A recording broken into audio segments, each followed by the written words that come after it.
Les champions, les tournois Open et les Masters, les plus beaux parcours, l'heure du golf, tout de suite sur France 3. Un imbus totalement givré. Nous sommes ici en plein cœur de la Finlande pour un numéro exceptionnel. Dans le village du Père Noël, on réveillonne high-tech. Et dans les labos, les bulles de champagne vous font pétiller. 1 minute de rire, c'est 45 minutes de relaxation. Pour les petits curieux, le Père Noël a déjà vidé sa hotte et mis Élise Lucet dans sa poche. En fait, vous n'êtes pas vieux du tout. Le Père Noël n'est pas vieux. Nimbus en Laponie, vendredi 23h20 sur France 3. Sur France 3, les augures ont été favorables. Malgré tous les obstacles, Noël est de retour. Je savais qu'ils reviendront. Le Noël du grand spectacle. Avec ses chevauchés sauvages, ses héros légendaires, c'est l'Amérique. Au pied de vos sapins. Un titan contre un titan. Sur France 3, la prophétie des dieux du cinéma se réalise. Je demande justice! Plus de justesse dans les couleurs, plus de folie dans les décors. Le Père Noël enfile son péplum. Préparez-vous au choc.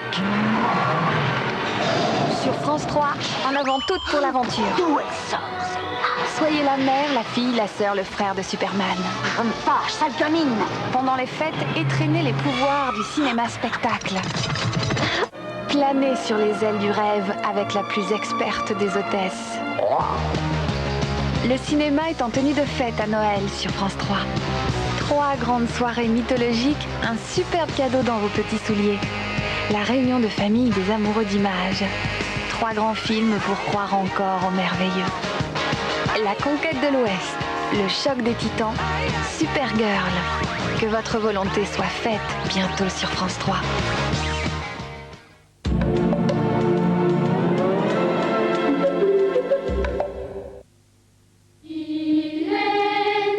Les petits chanteurs à la croix de bois.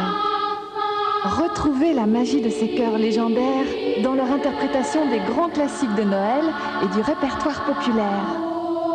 40 titres éternels à écouter en famille. Les petits chanteurs à la croix de bois sur disque Musidisc.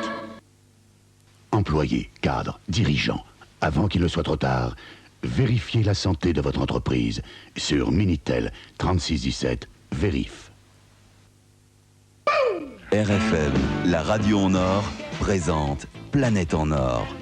Le tour du monde en 20 disques compacts. Planète en or, les plus grands artistes, les meilleurs titres. Planète en or, la collection.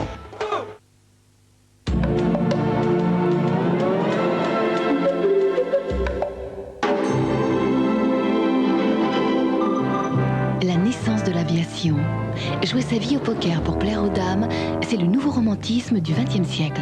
Putain, il y a de ces boxons, hein, lui, quand même. Oui. Mais mon avion est très grand, vous verrez. Saint-Exupéry, le père du Petit Prince, a pris la meilleure part de l'aventure, des nouveaux horizons, du risque. Oui. Les hommes sont fous. Maintenant, il faut conclure l'œuvre d'une vie. Samedi 20h50, Saint-Exupéry, la dernière mission sur France 3.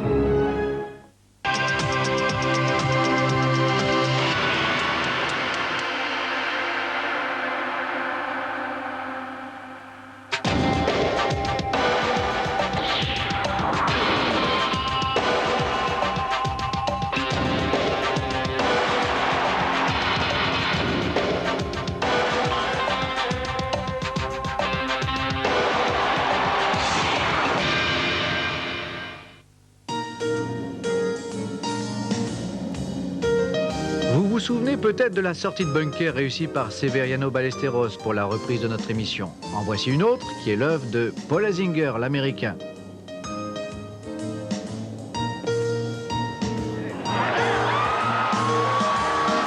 Oui, c'est dedans. Paul Azinger qu'on est vraiment très heureux de revoir en bonne santé sur les parcours.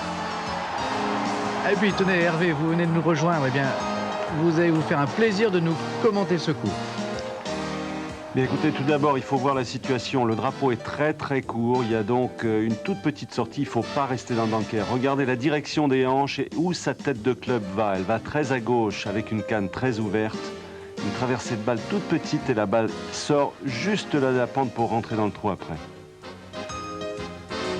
Mesdames, Mesdemoiselles, Messieurs, bonsoir. Avec la Merrill Lynch, une compétition aux États-Unis, avec un hommage, un salut à Arnold Palmer et avec la sortie de bunker qui vous donne pas mal de difficultés, je suis persuadé que vous allez passer un moment agréable en notre compagnie. Commençons tout de suite par la compétition, commentée par Jean-Louis Calmejane et Hervé Fressino, la Merrill Lynch.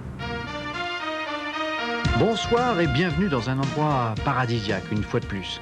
Plage de sable blanc et lagon bleu, mais aussi superbe parcours de golf ici en Floride pour le Merrill Lynch, et sans vent cette fois, pour une compétition un peu plus originale, un shoot-out.